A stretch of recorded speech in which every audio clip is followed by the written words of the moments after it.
Lakini hapa ukifika lazima uanze kutendewa. Lazima vitu vianze kutembea. Yaani utajikuta tu una mahali una shida. Aidha karoho kako akajakaa sawa sawa. Aidha kuna ibada ya mazoea unayo ndani. Aidha bado unalinganisha madhabahu. Aidha bado unatafuta unachunguza. Lakini aidha hauna imani sawa sawa. Yaani bado imani yako inalega.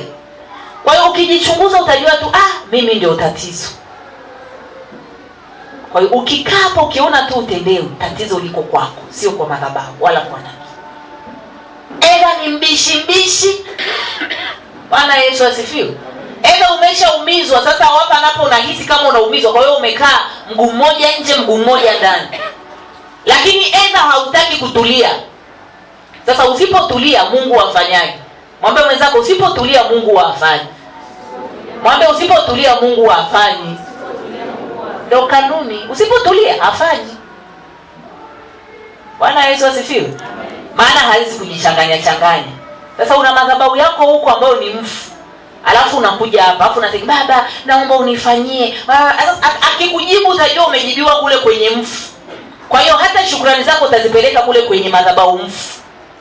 Kwa hiyo afanye ya nini sasa? Anakuacha. Kwa hiyo tulia ili afanye. Mshike mwenzako mwambie tulia basi. Ana maji ya mtumishi huyu, ana mafuta ya mtumishi huyu. Yaani ukimkagua nyumbani kwake ni kama vile yuko ni dispensary. Hebu sema dispensary. Dispensary. Ana ya mtumishi huyu, kapanga ya mtumishi huyu, akimsikia mwingine kule anamchukua, nitumieni shilingi ngapi? 50. Haya, tuma. Ana mafuta ya mtumishi huyu, ana mafuta ya mtumishi huyu, ana mafuta. Kila siku anajipaka. Huwezi jibiwa. Katika hawa nabii aliyosema, naomba unisamehe. Kuanzia leo nitakusikiliza, nitakutii ili nifunguliwe, ili nitoke hapa nilipo. Ombi langu Bwana upate kunifungua. Nakataa kuwa Tomaso. Roho ya utomaso ninailaani kwenye maisha yangu. Hebu omba hilo ombi. Omba. Kataa roho ya utomaso. Anayesema mpaka nione. Leta vidonda nivione. Siamini. Pamoja na Yesu kutembea nao muda wote huo, akawaambia mambo yote, akawafundisha vitu vyote, lakini Tomaso hakuamini. Akawaambia ninaenda lakini nitarudi. Tomaso hakuamini bado. Akawaambia ninakufa, baada ya siku 3 nitarudi tena kulijenga hekalu langu. Tomaso hakuamini. Pamoja na Tomaso kuwa mwanafunzi wa Yesu, pamoja na Tomaso kutembea na Yesu, kuiona miujiza yote, kuona mambo yote Yesu alikuwa anayafanya, Tomaso bado hakuamini. Tomaso alitamani na kusema leta nishike vidonda. Inawezekana na wewe una roho ya Tomaso, spirit ya Tomaso, roho ya Tomaso. Mwambie Yesu ing'oke kwangu. Mwambie Yesu naiondoa kwangu.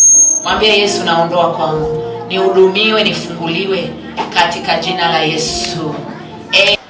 Karibu watu wa ushuhuda, watu ambao wameandika ushuhuda. Wakati wanakuja hebu piga makofi mazuri. Karibuni tena, ni Jumapili nyingine. Tumsikiliza Mungu wa Hema la Makimbilio namna anavyowatendea watu wake. Karibu, tutajie jina lako na sehemu unayotoka. Jesus kanisa, Jesus mama, Jesus daddy. Kwa majina anaitwa Jacqueline Joseph. Mungu wa mamangu Nabii Joani, kwa matendo makuu ambaye ananitendea, kwa favor nyingi nazozipokea kwa kupitia mamangu Nabii Joani. Najua sikustahili lakini nimestahilishwa kwa favor zile nazozipokea. Kwa namrudishia Mungu wa Hema la Makimbilio, nasema asante. Jambo la mwisho, napenda kumshukuru mama yangu Nabii Joani. Asante. Hata kufika leo hii ni kwa uweza na kwa Mungu. Maanake najua ni mengi nimepitia. Nilikuwa ni mtu nayenuka, ni mtu nilikuwa jalalani, ni mtu nilikuwa nisiyefaa hata kwenye familia yangu walikuwa wanijali. Ni mtu ambaye nilikuwa siwezi chochote, lakini toka nimefika mahali hapa Mungu amenitendea mengi ambao mengi siwezi kuelezea, lakini Mungu wa Hema la Makimbilio, acheni aitwe Mungu. Anake ni Mungu mwenye uwezo. Ni Mungu mwenye kibali, ni Mungu mwenye ushindi, na ukimuita popote pale anakuitikia. Amen. Mwisho kabisa napenda kuwasihi kanisa tuwe na kawaida ya kutii madhabahu lakini pia na mbeba maono ambaye ni mama yetu Nabii John. Kadiri unavyomtii au kadiri unavyoitii madhabahu, kuna mibaraka ambayo unayopokea wewe. Kadiri unavyozidi kujishusha, kuna neema ambayo unayopokea. Tuzidi kuitumikia madhabahu, tuzidi kuishukia, mwisho wa siku tunapokea vilivyo vyema. Mungu awabariki. Jesus Kanisa. Jesus Mama is my everything, mama. Kwa majina naitwa Juliana kutokea Kumrumbu. Ushuhuda wangu Jumapili ya wiki iliyoisha hiyo ya nyuma yake, nilikuja kushuhudia hapa. Nikamwambia mama kwamba mimi nataka mtaji nifungue biashara yangu mwenyewe. Mama akaniambia na utapata huo mtaji. Piga makofi.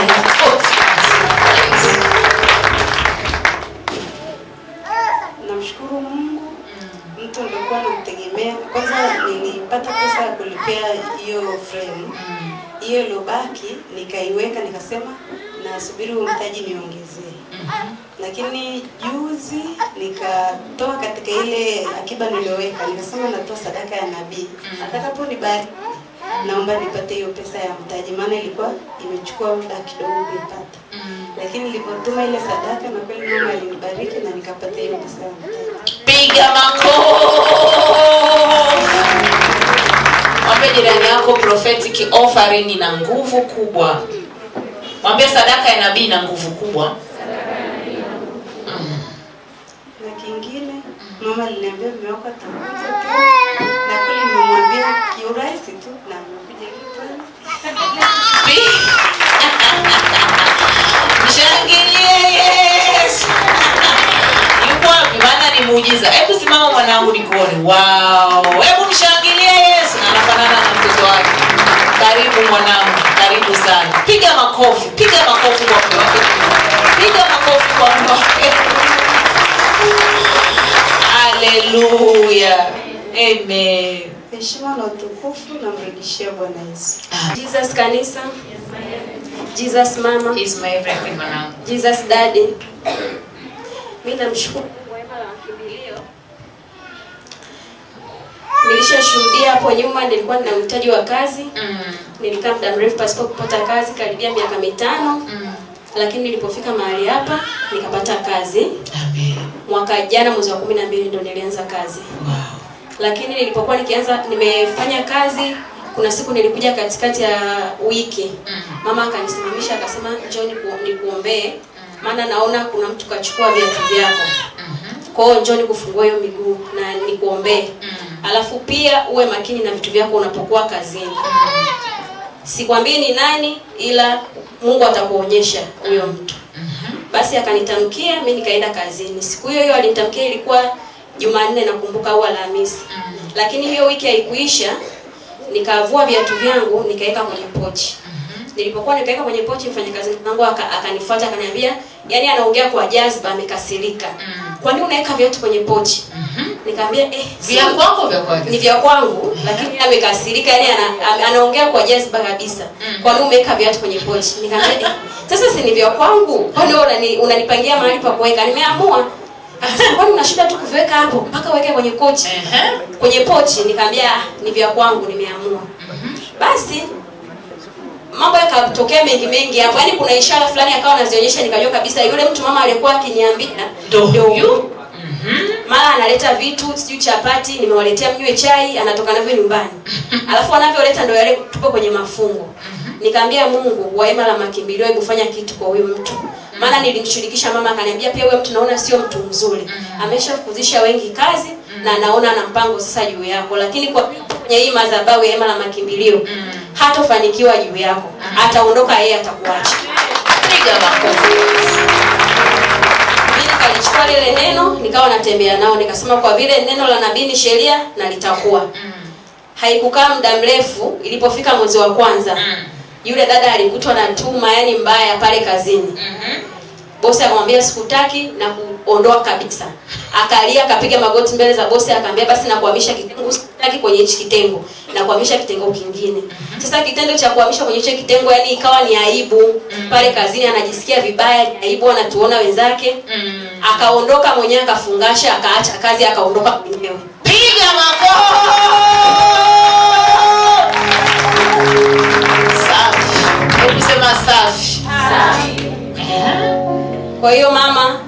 lile limetimia. Yule mtu kabeba vilago mwenyewe kaondoka.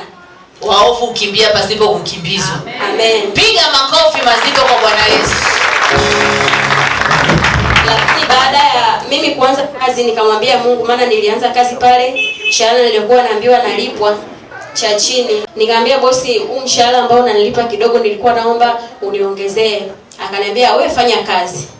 Kwa hiyo mimi nilipokuwa nikipewa mshahara wangu nakuja natoa fungu la 10 mahali hapa na namwambia Mungu, kupitia hili fungu langu la 10 naomba unipandishe tena viwango vingine. Namshukuru Mungu amejibu hilo tena kwa muda mfupi sana.